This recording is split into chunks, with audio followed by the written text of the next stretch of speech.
I'm Arlene McVeigh, and I was born in Cairo, Egypt. And then at 9 months old, because my dad was Maltese, and Malta was an English state, we went back to Malta and with Dad and Mum, and we were there 5 years. Then my mum and Dad split up, so we went back to Cairo to see Granny and Grandad, but they weren't there at the time, so we had to stay with some relatives.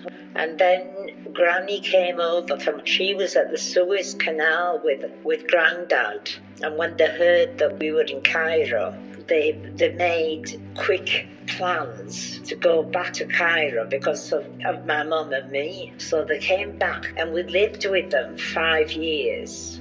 Life in Egypt was good. We had servants to do everything for us. They came, they did the sewing for us, they did the cleaning for us, they did the shopping for us. And one of them, she looked after me mum when she was a baby and child. And then she was looking after me when we went to Cairo.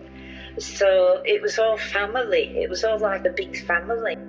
We were bang in the middle of the city in Egypt, and as a little girl I used to sit on a chair in the balcony at 3 o'clock and have a great big bowl of yogurt. But the yogurt in Egypt isn't like the yogurt here. It's absolutely fantastic. So we were happy. My mother met someone and got engaged. Then there was the burning of Cairo, where the Arabs had said that they didn't want the British to use the Suez Canal. We were in dire straits because they were coming and burning flats down and all sorts. My mum couldn't work, I couldn't go to school, we couldn't see our relatives. And I actually looked out of the veranda and saw a man beaten to death downstairs. Yeah, it was awful. It really left an impression on me. And you couldn't go out. You daren't go out. And if you were fair, it didn't matter what you were, they'd kill you. Because there was a big picture of his master's voice. Do you know that? Have you seen it? Yeah, it's a dog, I think, isn't it? And they said there's British people here, so they came 3 times to burn the place down. And I got so scared that my kidneys packed up. But the caretaker saved us, so we were all right. After that, we were told by the government that we had to get out. But we were lucky. We were given 3 months to get out. The others, the Jews and the Italians, they were given 3 days to get out.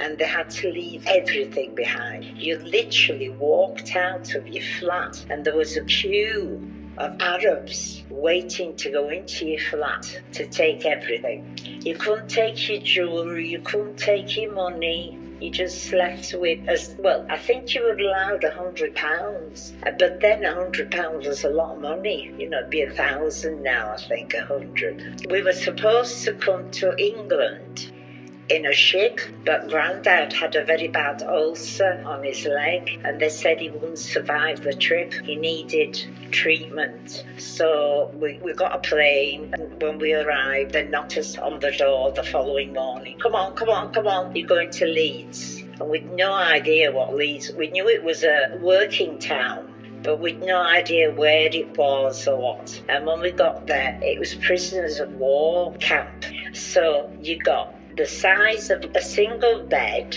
and a little chest of drawers, and that was it. But we were lucky. We got the room for 5. So it wasn't always that all the 5 of us were there, so we got a bigger room. So anyway, we were there and they treated us very badly. Very badly. They were putting jam sandwiches with potted beef sandwiches in the same bag. And when my mother said, we can't eat this, there's jam on spam. And he said, well, you don't know any better anyway. And she climbed over the desk and got hold of him by the throat. So she was quite feisty.